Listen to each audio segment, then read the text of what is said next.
Hi, everyone, and happy Monday, and welcome to Dialogue with ADA. I'm Lisa Murdoch. I'm the Senior Vice President of Advocacy, and I have a colleague with me, Elise Tollefson, who's going to introduce herself. Hi, everyone. Thanks for joining us today. I'm Elise Tollefson. I'm the Vice President for Federal Affairs at the American Diabetes Association. Today, we're really excited to join you to talk about recent developments in advocacy around COVID-19. As you probably know, COVID-19 continues to be a driving force in our advocacy work. So Elise, let's start with you on the big federal news about the American Rescue Plan. Do you want to tell us what's going on? Absolutely. So a couple of weeks ago, if you've checked out our website recently, we've got a lot of information up there for you with more details about what was in the American Rescue Plan Act, how that affects people with diabetes, and what we've been advocating for here during COVID-19 over the past year. So really, what we've seen in terms of how COVID-19 has really disproportionately affected people with diabetes. We know a whole lot about that now.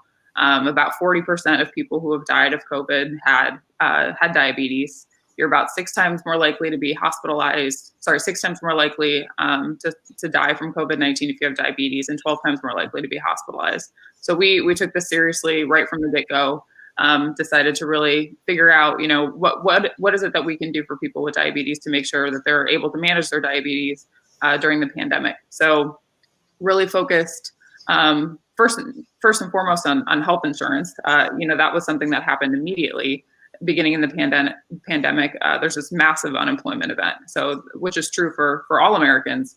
But the unemployment rate among people with diabetes was almost twice as high as the national average. So that's health insurance for a lot of people who have employer-sponsored health insurance plans. So something we were really excited to see in the American Healthcare Plan after advocating for continuity of healthcare coverage for Americans with diabetes for the past year was that COBRA allows you to stay on your employer health insurance plan if you lose your job, but you're responsible for that whole premium. And often your employer, helps you out with that premium payment as part of your benefit package.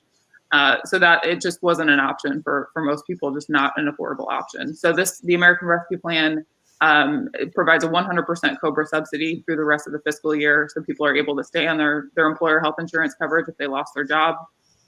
And it also expanded through the Affordable Care Act premium tax credits that help you afford your health insurance premium if you're getting a plan through the Affordable Care Act exchanges. And then it also expanded who's eligible for that financial assistance and for people who aren't eligible for COBRA. So we're really excited to see people who have diabetes, who need to afford their insulin, who need to be seeing their specialists, their CGM, their insulin pump, making sure that their health insurance coverage, they could maintain it during the pandemic. So that was in the American Rescue Plan. We were super excited about that. Something else we've been working on, as I said, people with diabetes really disproportionately affected by COVID-19, certainly in communities that are medically underserved.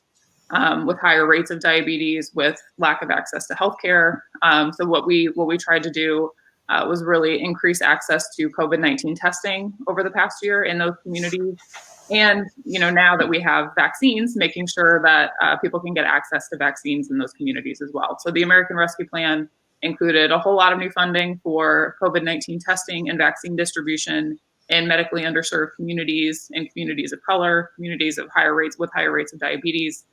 Making sure, everything from mobile testing units, making sure transportation is provided for people to get to a testing center or a vaccine site. So we were really excited to see that too. Great. Can you, were there portions that talked about expanding access to federal nutrition assistance programs? Yeah, absolutely. So that's something that we've been working on as well. Obviously, with all these with so many Americans losing employment, with losing their jobs, we had a 1 in 4 Americans with diabetes reported loss of income during the pandemic. So that's not just affecting, your health insurance, what you're able to afford. We're seeing food insecurity across a lot of the diabetes population. So this bill also included a pretty sizable bump up in federal nutrition programs like the SNAP program. So people are better able to buy food for themselves and their families, which, as you all know, really helps you. It's critically important that you get access to food to manage your diabetes, and also expanded online purchasing programs. So for people with diabetes who are at a higher risk of poor outcomes for COVID, who maybe shouldn't be going into a grocery store and risking exposure, allowing you to use your SNAP benefits to purchase food from grocery stores from your own home. So we were excited to see that as well. Yeah, that's a really nice addition. That's allowing people to access groceries in the safest possible environment. So yeah, that's a very exciting development. Along the same lines with telehealth, that's continued to be increased access to that as well, so that people can get the care they need in the safest possible setting. So that's fantastic. Thanks, Elise. Yeah. Lots of good information and lots of good steps for people with diabetes and the American Rescue Plan. And obviously, I know we'll continue to look ahead to what's coming up. Do you have any thoughts about what's the next step for federal government affairs for ADA? I think as we sort of hopefully exit the pandemic, kind of going back into our new normal. I think what we're really focused on right now, and Lisa, I'd love to hear your thoughts on this too. What your team has been working on is vaccine distribution. So really, how do we make sure that people with diabetes who are at a higher risk of poor outcomes from COVID can make sure that they're getting access to the vaccine? Yeah, thanks for asking. I mean, I think that's been a really hot topic in the diabetes community. Initially, when we saw the rollout the plan for the rollout, it was really prioritizing people with type 2 diabetes only. And the association joined with many other organizations, the diabetes community at large, to really make a push to prioritize all people with diabetes equally. So both people with type 1 and type 2, so that they were all eligible to get priority to get the vaccine. As you said, people with diabetes are having poor outcomes with COVID-19. We know that. We want people to be as safe as possible. And that means getting access to the vaccine.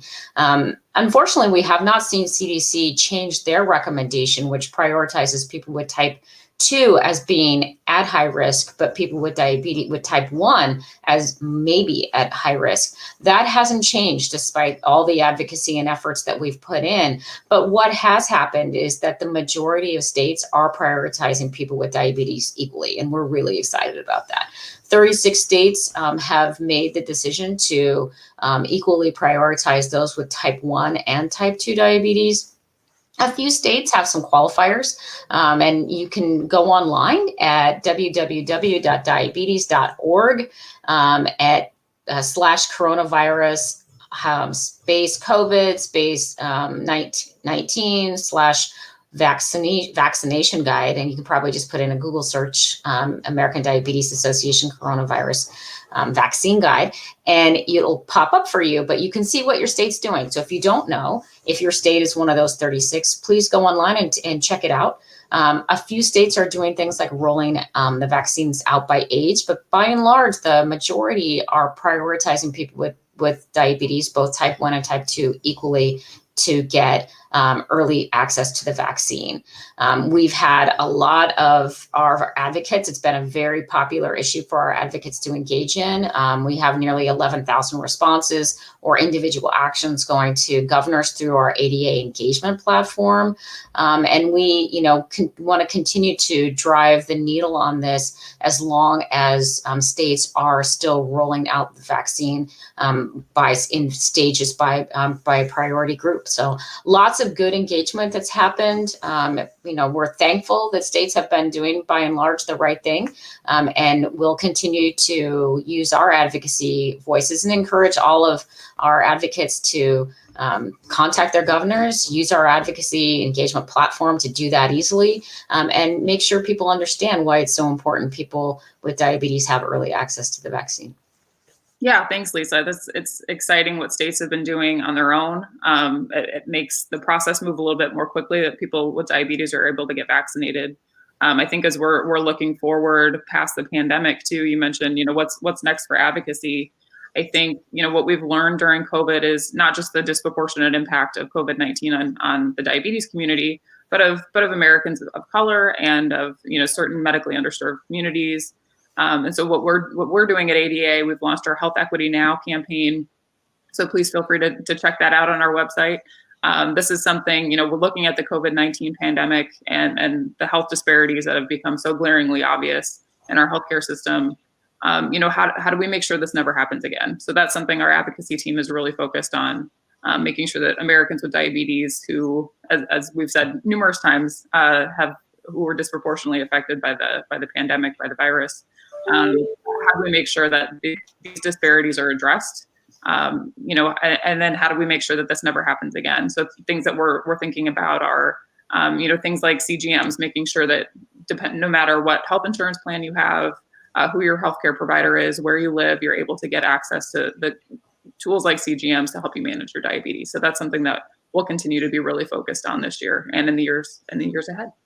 And I think for me, with the state government affairs team, and all of our advocates across the country, we're really laser focused on making sure people have access to the medications and treatments that they need to stay well. As you said, nothing has put this into perspective more than a pandemic that is glaringly obvious that there are inequities in access. And we want to make sure that we're doing everything we can to reduce those. And eliminate barriers to care. It was great to talk with you, Elise, today. Yeah, absolutely. Thanks, Lisa. All right. Take care. Thanks for joining us. Yes, thanks, everybody.